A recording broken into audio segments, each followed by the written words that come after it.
After days and days of rumors, it has finally been confirmed. Xbox is doing a developer direct next week, and we're going to talk about it right now. This is exciting for a very obvious reason and a less obvious reason, I feel. The obvious reason is look at the slate of games they're about to show off. It's sick, man. You got Hellblade 2, Avowed, and Indiana Jones locked in for the same showcase, all with guaranteed meaningful gameplay showings. Like, yo, count me in. So excited. I think the less obvious reason is this is now the establishment of a cadence from Xbox beyond the summer showcase. We always knew they'd show up around June, but beyond that, things were always in question. When would Xbox appear to announce things that were meaningful to the platform?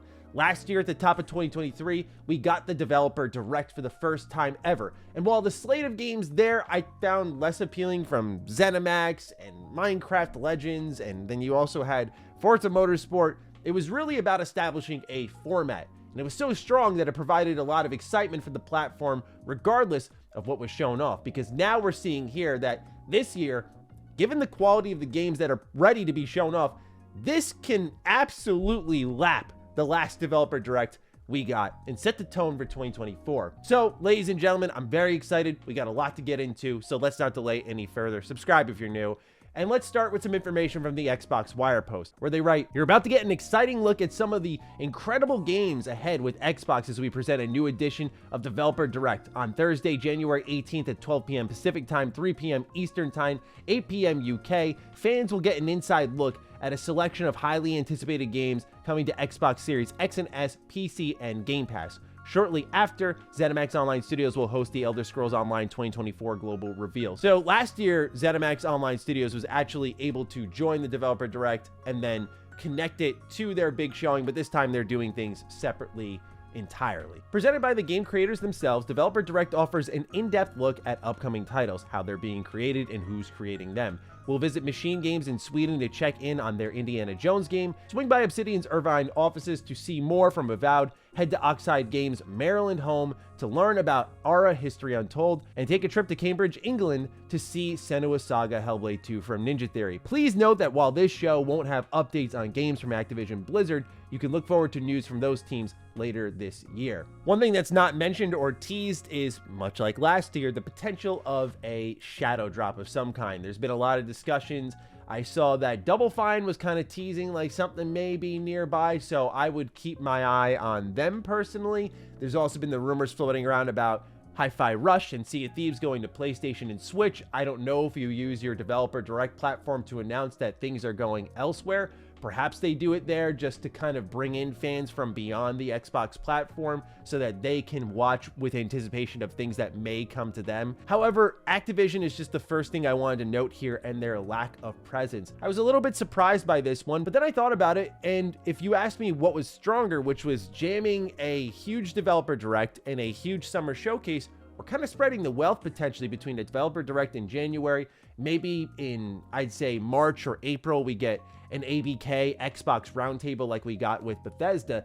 And then in the summer, we get our usual summer showcase. That to me would be a level of consistency that's kind of unprecedented with Xbox. It would be a unique situation, but I feel like it would keep the energy really high for the platform. And I feel like sometime in the first quarter of the year, you have to address what's going on with you and Activision and just talk about what this partnership means for Xbox fans, for Game Pass fans, and so on and so forth. But let's focus on the Developer Direct and talk about each of the games individually. Xbox had a breakdown of the things we can expect to see for each game, so let's read that and then we'll talk about them one by one. Indiana Jones game. Machine Games, the award-winning studio behind the recent Wolfenstein series, will reveal their upcoming Indiana Jones game, an action-adventure that puts players in the leather jacket of the legendary archaeologist. Developer Direct will showcase more than 10 minutes of game and developer insights, including details about the game's setting and story, how fans will actually play as Indy, additional details from his next globetrotting adventure, and the premiere of the first gameplay trailer. Indiana Jones is one that's had some details leak, and this was a bit of a surprising one to me because with this being revealed at the top of 2021, I thought this was a few years off.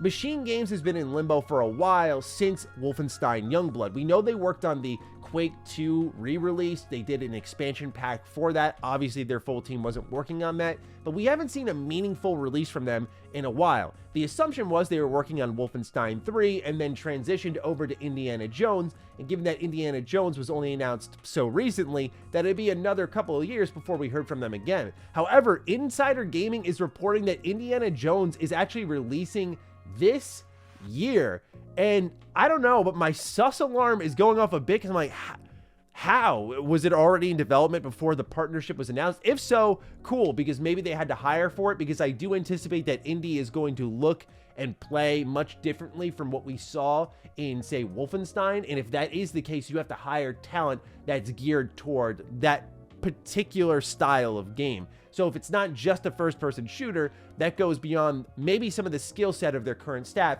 So you announce it in 2021 when maybe it's a year or two in development, and you start bringing in more talent to refine the project. That is my assumption on how it's possibly coming out in 2024, but otherwise, I cannot wait to see more. Now, Tom Henderson, who had this original report, had posted online afterwards saying, everyone was anticipating that the direct announcement was going to state it was for games releasing in 2024. That didn't happen, but the word behind the scenes is that Indy is a 2024 release, could be announced during the show. Now, that's not always a guarantee that we get a release date during the show. For example, think of Forza Motorsport, where there was a lot of speculation around that one. It was assumed it was going to be a first half 2023 title, and when it was shown off during the developer direct, it just got a 2023 general window. Like, it was going to come out at some point this year, which was a bit surprising. Some people read into it. I remember I did as well, where the G looked a lot like a 6, and the game didn't come out until October. But as someone who is not seen an Indiana Jones movie, you'd be surprised how many movies I haven't seen. We looked at the top 100 IMDb movies. I have seen 3 out of those. So yeah, go give that list a perusal and be shocked at how much I haven't seen. It's something I will be working on in a fun way, fret not. So yeah, Indiana Jones, my main exposure to this character was the Lego games, and more importantly, Emperor's Tomb, which is one of the most lit IP tie-in games I have played. I love Emperor's Tomb. It was that mixture of action-adventure, hand-to-hand combat, so many little gadgets that you could use. It was so fun. It was just one of those staples of my childhood. Also, when it comes to video game manuals, it is one of the best I have ever seen, but that's just for the collector geeks out there. Nonetheless, I am really excited about this because I think Machine Games is super talented. Their last release in Youngblood, I'm not going to hold against them. That was during the era of Bethesda pushing live service titles, and if you look at all the other things they've done since then in Wolfenstein 1 and 2, Old Blood, and so on, I think Machine Games is extremely talented, and I have nothing but the utmost confidence in this game. I can't wait to see more.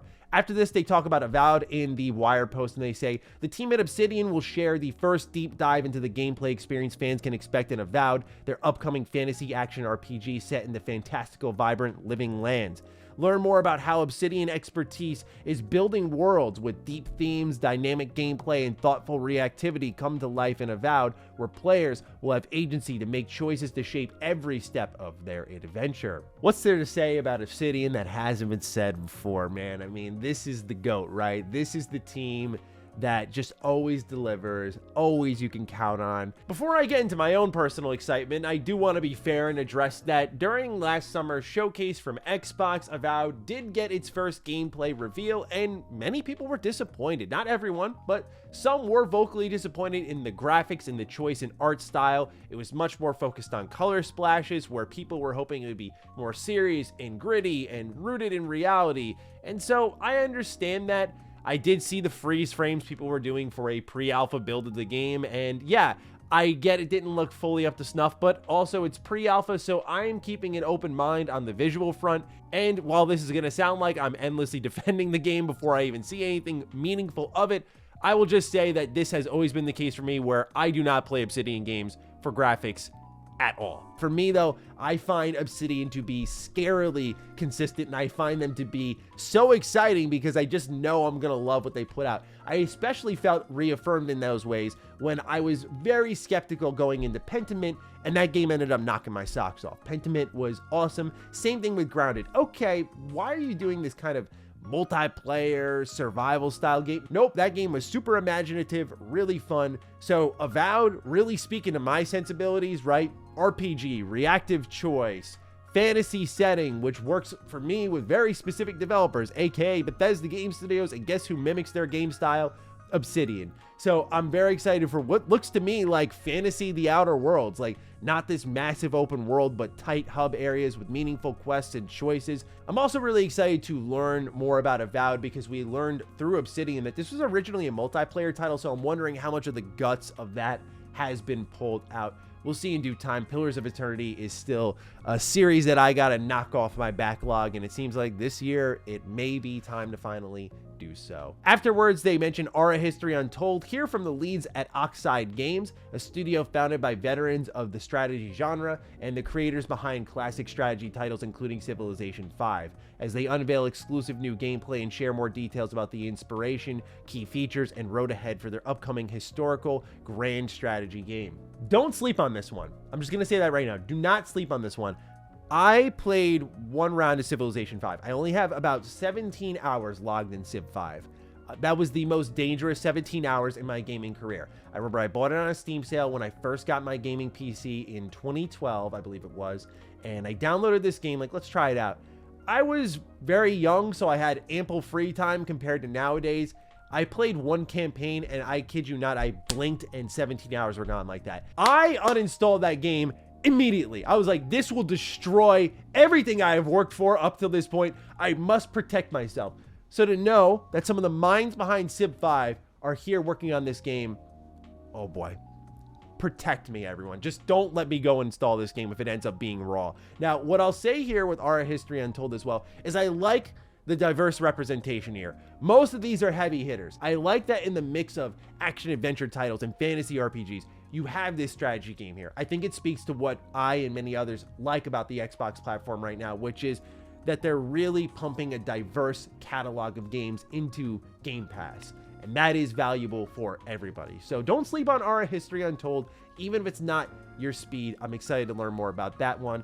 And last, but certainly not least, Hellblade 2, where they say Ninja Theory takes us behind the scenes at their studio in Cambridge to give us insight on how they are crafting Senua's Saga Hellblade 2. The team will speak to the ambition and meticulous care involved in creating Senua's journey of survival. So this is the big one, in my opinion, mostly because this was revealed alongside the Series X, and since then it's gotten a bit of the Deathloop treatment. We have seen a lot of Hellblade. Only just recently we got our first meaningful showing of gameplay. They didn't commit to any kind of release date, which was the expectation, like, okay, it's gonna be trailer 4. You might want to put a date on it this time because we've seen the game in action. Like, put some gameplay, get people excited and say, and you want this? Bang, here's the date.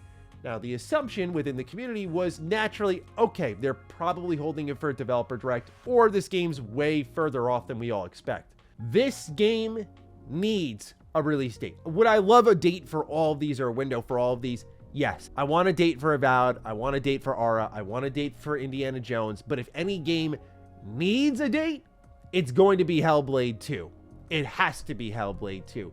Not just because I think this game is really important for Xbox, kind of marking their territory a bit in the PlayStation style exclusive third-person over-the-shoulder action-adventure high-fidelity game. But this game needs a release date because we've seen so much of it. People will be very upset if they show up again. They're like, here's how we're crafting this beautiful world. Look at all the detail we've packed into it. Look at this gameplay. Look at this combat. And yeah, we're still coming in 2024 sometime. We'll let you know when.